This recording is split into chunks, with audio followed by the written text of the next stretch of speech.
stay connected, to stay in presence with myself as much as possible. There's a kind of ethereal of this and a wistfulness for me. You're listening to Joey's Taxi, conversations from the seat of awareness. No fixing, no forcing, just shared presence. Let's ride. Hello, everybody. Thanks for tuning in to Joey's Taxi. I am here and very fortunate to be with the Kat Mahale. She is a photographer, speaker, mentor, facilitator, and author. She is passionate about helping people access their felt sense through therapeutic photography. Her work has been developed following a self-portrait shoot in 2018 that transformed Kat's life. Welcome, Kat, to the show. Thank you for having me, Joe. My pleasure. I would like to start off with, I asked you in the beginning to share some photos with us, and you decided to share a particular photo. Can you explain this photo that you would like to share with us and what inspired you to take this photo? And does it have to do with this self-portrait from 2018? Yes, so this image is one of the first images I saw from a self-portrait shoot I did in April of 2018. I had been in and out of talking therapy for about 25 years and didn't really get anywhere. And I was very depressed. I couldn't shake how I felt. And I didn't really know what was wrong with me because I was doing all this work and it wasn't making any difference at all. And I was very, very tired of talking after 25 years of it. And I decided to do a self-portrait shoot. I wanted to do something creative and to try something completely different. And I'd had this idea in my head for an image, and it's this image. I wanted to look myself in the eye. I wanted to face myself fully and see if my depression was as bad as it felt. And if it wasn't, then I was just going to park it for the rest of my life and stop looking for my answers and stop kind of using up my energy trying to find something that would help. And I didn't really know what I was going to see in the images, but I sat with my most difficult emotions and photographed what was there. I remember sitting down at my computer, I'm downloading the images, they're coming up on my screen, and I'm looking at this woman, me, staring back at me. And I don't hate what I see. I don't think I'm ugly. I don't feel filled with shame about the person I'm looking at. And I'm not really looking at what she's looking like at all. I'm looking at, well, I'm having a response, a visceral, deep felt sense response to what I'm seeing. And there's this woman in pain and agony and desperate for help. And it's like she's asking me. And of course, the only one that could help her was me. And this started a transformational period of my life, and it changed everything. Those vital inches between my brain and the computer screen allowed me just enough objectivity to see myself as a slightly different person. So I was able to extend myself compassion for the first time ever. I changed from that day. I changed how I treated myself entirely.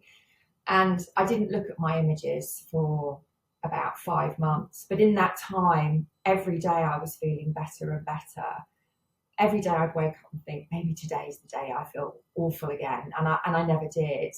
And it was really quite remarkable. I'd seen these images. I couldn't unsee what I'd seen. And I was compelled to take action. It was such a deep response to what I was looking at that not doing it wasn't an option. So this image is one of the first ones I saw.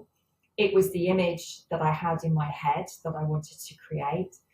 And I mean, although it's, a few years ago now, I look at the image pretty much every day. I use it every day. I look at it to remember how I felt then, what I did for myself, how I feel now, how she still teaches me, and there's a lot wrapped up in it. So I use the image therapeutically most days. One of the beautiful things about using images in that way is that you will see something new every day. What you see on any given day is the reflection of how you're feeling. And it's extraordinary how that does change day to day. I started a practice recently of saying it out loud, and I can't quite put into words what that does, but I'm always amazed at the different words that I find and the different things that I'm feeling and seeing in her. And one of the new things that's come up recently is this request from her to never forget. And that's lots of different meanings of the word don't forget. It's don't forget who you were. Wow. I'm really connecting with that. Don't forget who you are. Don't forget who you are going to be or who you want to be. Don't forget your work and the journey and what you're here to do. And it's a beautiful reminder to stay true and authentic to myself by looking in her eyes and noticing what's coming up for me in that moment on any given day. That's very beautiful, Kat. Thank you for sharing that. And I find that it's very important to remember where we've come from. I find that there are even times to this day I can get so wrapped up in my everyday responsibilities and obligations, and sometimes feel like I'm not making some progress or I'm making enough progress, and put a lot of strain and pressure on myself. But then when I take that pause, that mindful pause, and say, well, where were you 6 months ago? Where were you a year ago? 5 years ago? And when I do these sort of retrospective reflections, it's quite extraordinary. Like, oh wow, I am in a totally different place. I'm doing something of more of passion right now, more of fulfillment right now. So yeah, I am really appreciative of where I've come from, and to have that idea of where do I want to go from there. So thank you very much for sharing that. It's very important, and it's a kind reminder for us to reflect back on the amazing accomplishments, more so life experiences that we've gone through, that we have endured, and from there built resilience. Yeah, definitely. One of the things one of the main things I got from that shoot was self-acceptance of all the parts of me, the parts of me that I don't like, the parts, especially those parts of me. And it felt like I was bringing back all the fragmented parts to me and felt whole, felt complete for the first time. There was a real self-acceptance and non-judgmentalness about it, which was very liberating. Another key element you touched upon there is the self-acceptance, accepting who we are now in the here and now, not waiting to become something that we want to become in order to accept ourselves, but to actually do that in the present, accept where we were, what we've gone through, what we endured, and give ourselves some compassion, right? Like you say, you have some compassion. You looked at these photos, compassion towards yourself. It's very, very beautiful. So speaking of compassion, expressing from presence, not from pain, your felt sense. Right? Can you explain this in further detail as to, I mean, it's amazing the work that you've done for yourself. And I understand you do this for others as well, using the felt sense to express presence, to be more present. Can you go into a little bit more detail for us? So the felt sense is our holistic embodied response to any given situation. It's the meaning underneath our feelings, the stuff we don't have words for, the stuff that we're bringing forth from our subconscious into our conscious. It's the kind of the not knowing. So the felt sense is, the trick is to tap into that. So come out of your head, drop into your body, sense what's going on in your body, and notice those feelings and sensations, and then sit with what's underneath them and what your body is asking you to notice. So that's what it's all about for me, is the self-noticing, because stuff comes up for a reason. We don't have our feelings for no reason. They're there to be felt and sensed and sat with and acted upon once we understand what's going on and we can find the meaning, and not to want the meaning to come too quickly. I mean, if it's not there, we need to trust that our bodies will present us with the answers when we're good and ready. But it's leaning into our truth. The felt sense of me, it feels a bit like magic. It's like a portal to our own truth and authenticity.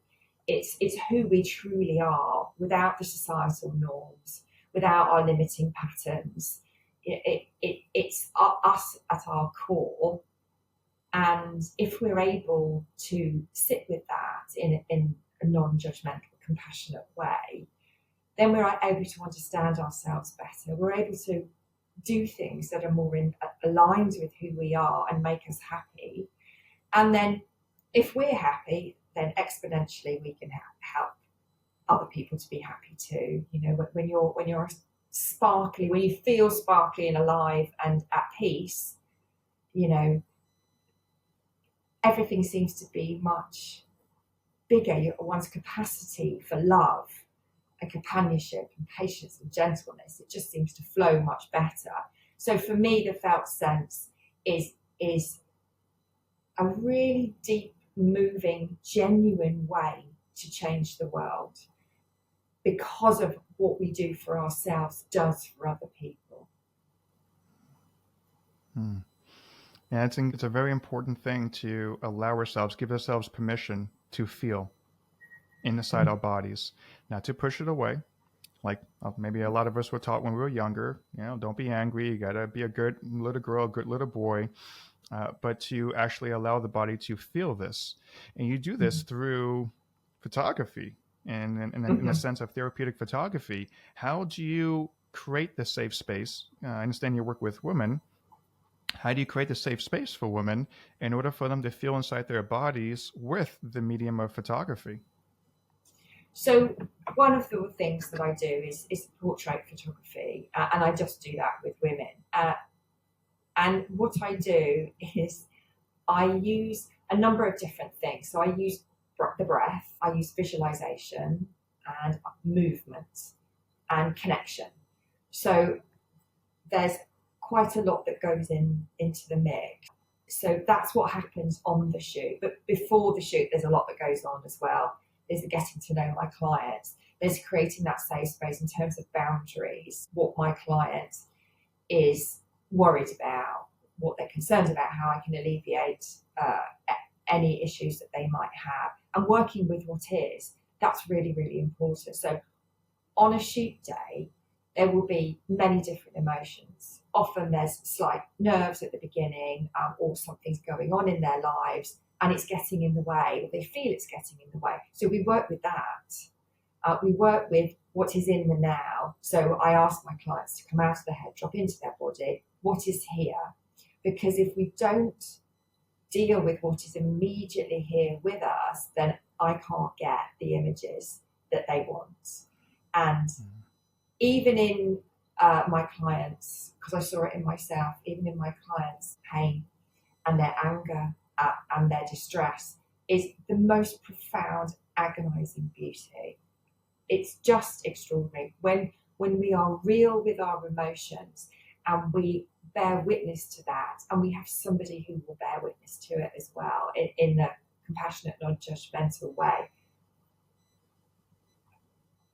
magic happens. It's the stuff that makes my soul sing, and it's really very beautiful.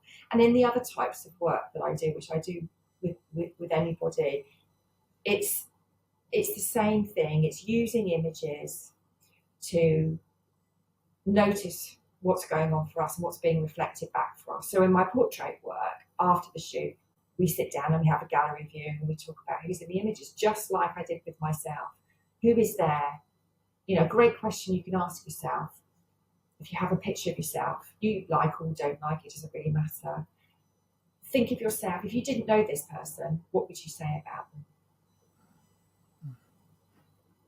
What do you think they want you to know? You know, what's their message for you? You know, they're very simple questions, but actually, if you're willing to sit and notice what's really truly there, they can be profoundly transformative in terms of how you see yourself. That's something I've actually experienced in a photo class before, a therapeutic photo experience, is looking at our self-portraits and asking these questions. And these are very profound questions because it takes out the judgment from it when we're saying, oh, I look this way, I look that way. I don't like the way I am in this photo, but saying, oh, what does this person have a message for? What is their message? What is this person in this photo trying to share with me? Mm. And I think this is a very profound way to connect with oneself through visual expression and seeing thyself from a observatory standpoint, not judgmental. And because we can see ourselves through an observatory standpoint, then we can have more compassion, more Mm. love, and that can also organically increase self-worthiness too. Yeah. Absolutely. And you've done self-portraiture work, haven't you, Joey? So you kind of Yes. Yes. you've done that reflection and introspection yourself, haven't you? How did you find it? I found it very empowering. I actually was a photo Mm. class, online photo group that I joined over several weeks. I think it was a 3-month program. And we took some self portraits, and I went off on my own to take self portraits to visualize some life experiences. One of them, namely, being a hypnotherapy appointment I was in. And I wanted to just visualize this, and seeing myself from this like third person perspective Mm. was emotional. Depending on what I was expressing in the photos. Some of them I was expressing sadness, or I was conjuring up anger, or basically allowing my body to feel the felt sense. And then seeing myself expressing these emotions was, yeah, surreal in a way, subliminal. Mm. But I also felt a lot of compassion towards myself. It doesn't have to be a picture of ourselves. It could be a picture of anything. You know, it's not just faces, our face, someone else's face, that can elicit that response. It's literally anything you could be looking at just in nature, or a picture of a building. It's what's important is to notice what you're noticing. So what am I drawn to in this image? Where do I feel it in my body? And what's my body through that trying to ask me to take notice of, to feel, to sit with? Because that's there for a reason. And it's the self-noticing where the power is. You don't have to understand it straight away. It is endlessly beautiful. I will second that with, you don't have to understand it right away. If we put too much logic into something, then we pull away from the subjective or the creative elements within our dimensions. So if we put too much logic, then it takes away from the experience. So I would say yes. Do not put too much thinking into it. Just go off of what feels right. The first gut instinct that comes to you when you're looking at this image of your portrait or a landscape or anything else for that matter. I actually call the landscapes moment me, with a guide that I have, and then the self portrait, so self me's, playing on words from selfie. So Nice. yeah, I have that in the guide. That'll be in the show notes. Pay attention to what you're seeing, right? But see it. Just don't look at it. Make believe it's in an art gallery and you're scanning this left, right, right, left, up, down, up, and just scan it and just see where that connection is, if it's anywhere in that image. Yeah. And I do have, I'm going to step on this to the side here because I have your book that actually I would love for you to mention right here. Yay. What now? And so this is a beautiful, beautiful book with text and images. Would you like to say a few words about your very fantastic book here? Bless you. Thank you, Joey. So Yeah. this came about following some Instagram live interviews I did during COVID and lockdown. And to cope with the lockdown, I used to take my camera out, and my love of macro photography developed. I would just walk for hours with the dog, and I'd stop for ages and examine a flower for a long time, or some grass or something, and take photos. That was my intro to mindful photography. It really was very saving, and it was very interesting. And I suddenly thought, well, what do people what's their take on how they've coped with lockdown, and what images represent where they are now for them? And we talked about them. So it's a collection of transcripts of interviews of some beautiful people that basically I've used creativity in lots of different ways. And we talk about their images and what they see in them. And it's a little bit of therapeutic photography on the go, if you like.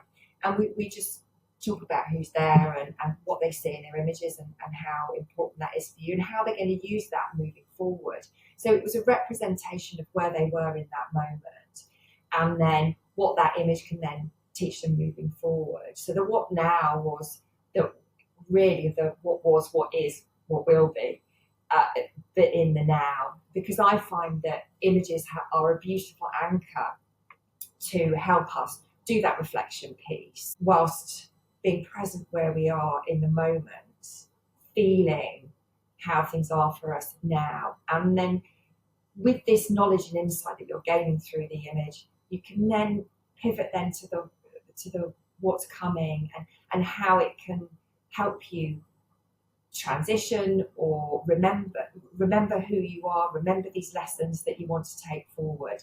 So it was a real, I suppose it ended up being kind of a bit of an aid to people in terms of how they use their creativity and how much a picture can hold so much. And that was really one of the things I wanted to demonstrate, is that there's an eternity in one image, and what we see in an image is all our life experiences up to that point. It's our truth, it's our reflection.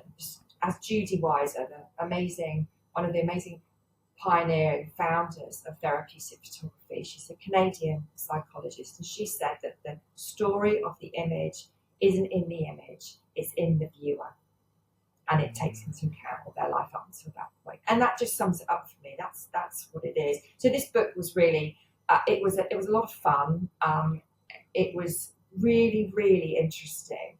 And for me, it was just a little snapshot really of life in lockdown for a handful of people, and how creativity can really save us, and how it actually did save a lot of people during lockdown. Because those of us that weren't on the front line working, what did we do? And a lot of us, I think most of us, went to creativity, whether that was cooking, sewing, photography, art, painting, music, movement. It was all there. And we are creative beings, and we are here to create. So I really believe that.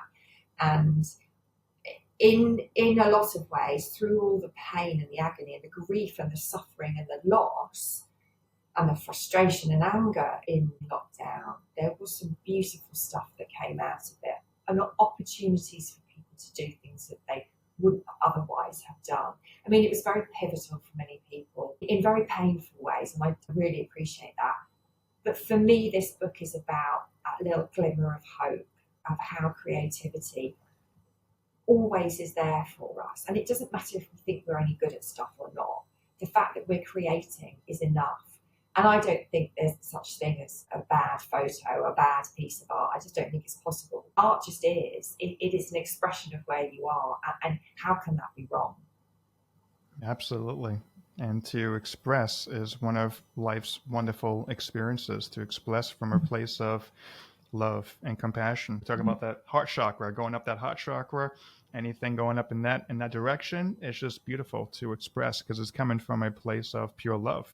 And then talking about lockdown, I discovered compositing within photography. And prior to lockdown, I was doing just portrait photography for a few years.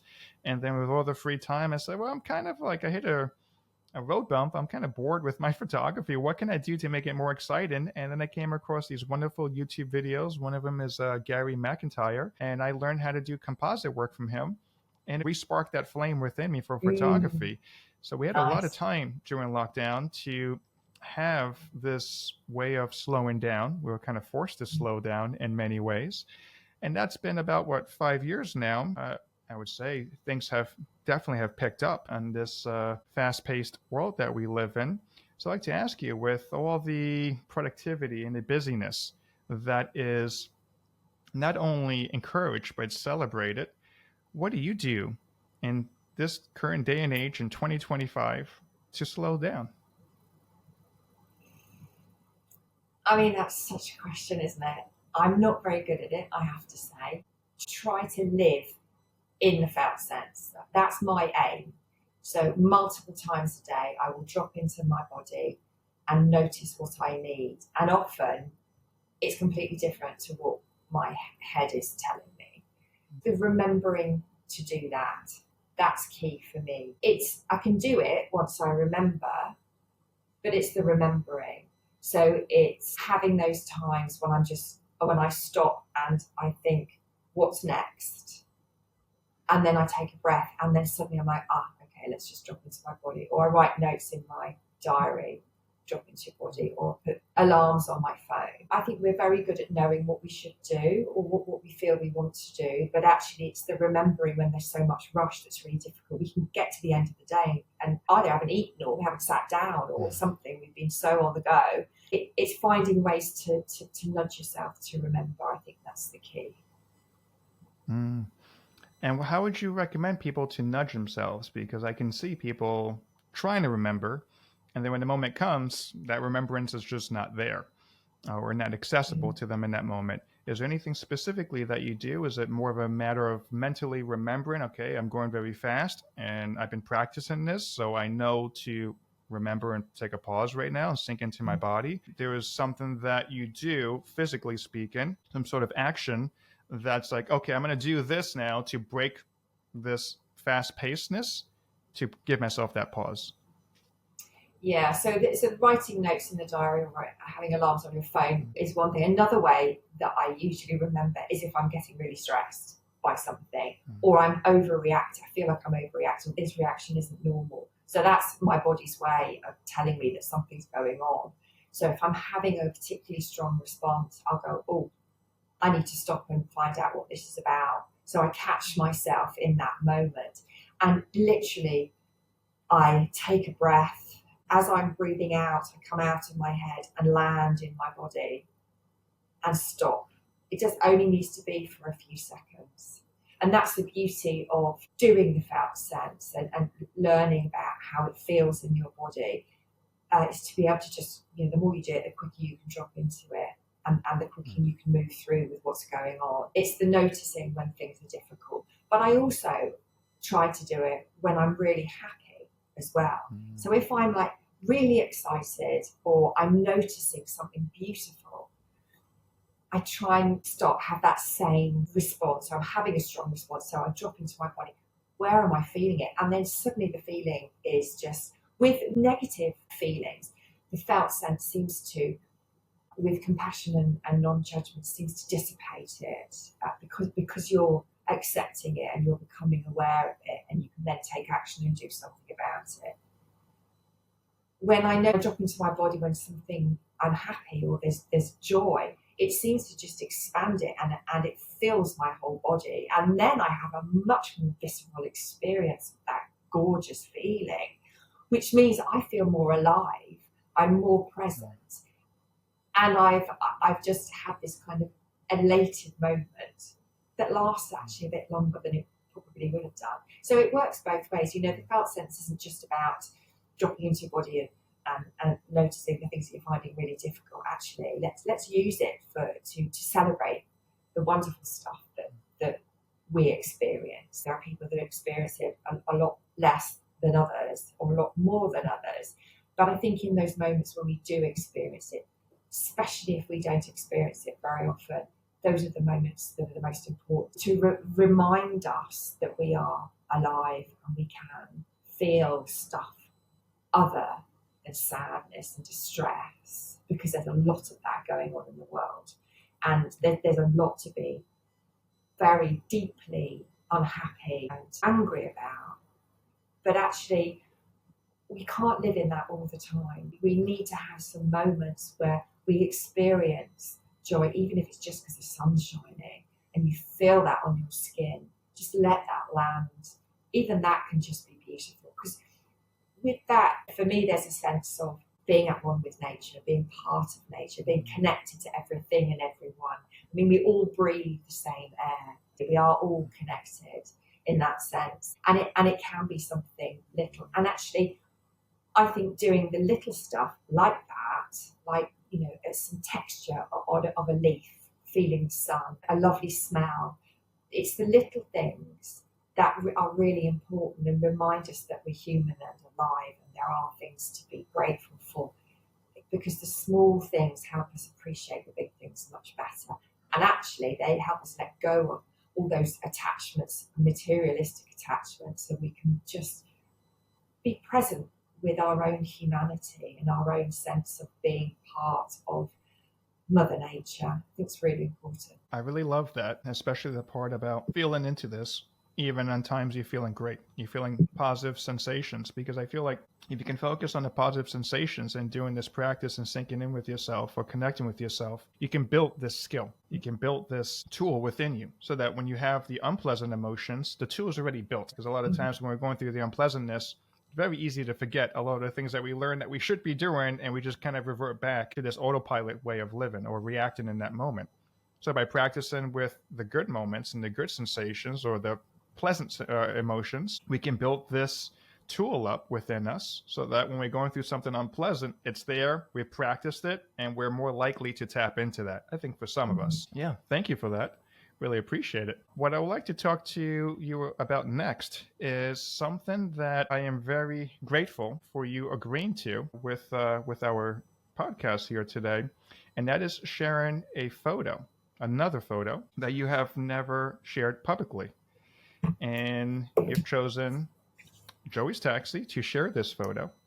And by the way, for the listeners out there who are not watching, I will have these photos on my website if you want to reference back to them. And the website will be in the show notes, msjoeycolazzo.com. So you can always reference back to see the photos that we're referring to. The first one that Kat was sharing, it will be on there. And this one as well, for the first time, will be in the view of the public.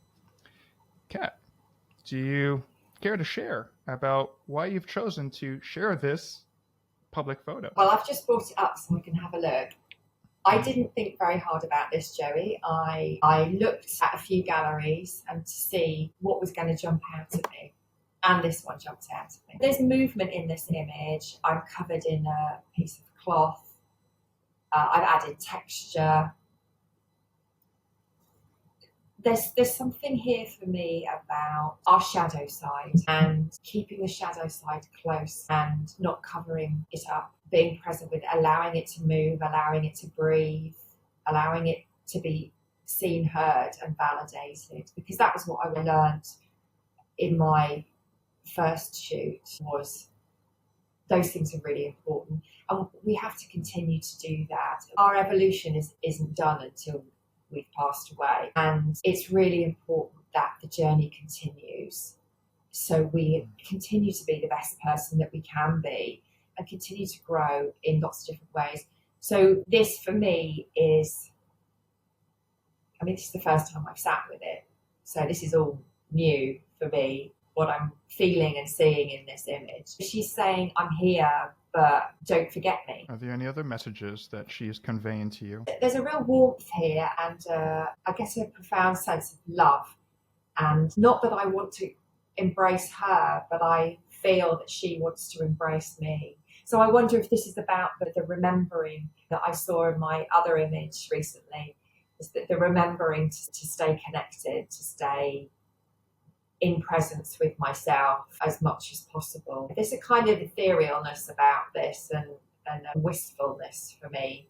It's a little bit dreamy, but it's very powerful in a lot of ways. I think there's more sitting with this that I need to do. It's very interesting doing it in the moment and noticing how I'm feeling. So the way that the cloth is, it feels quite big. It feels like there's something there to embrace. I don't know if that's kind of like a reference to being a mother or a woman with a womb who has or could bear children, or women that can't. It's just that there's something maternal about this as well, and I think that's why I feel a pull to receive an embrace from her.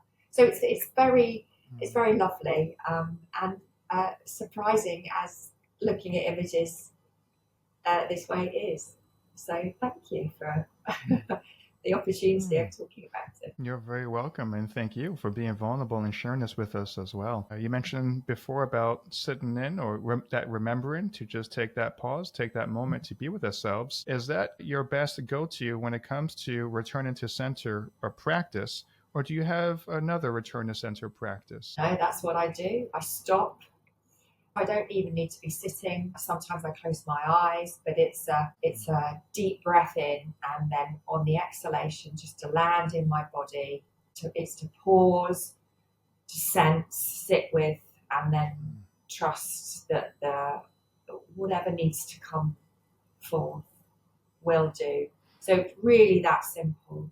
I'm not into having complicated things to do. Life's full of complication. The simpler the better. And that's what I love about the sense, the felt sense. It is simple. It's different for everyone. And every time you tap into it, you feel something different. You sense something different. But it's very easy to do. And it really is very magical when you know yourself in that way, because decisions come much quicker. Because my body wants to know what's my body think about that.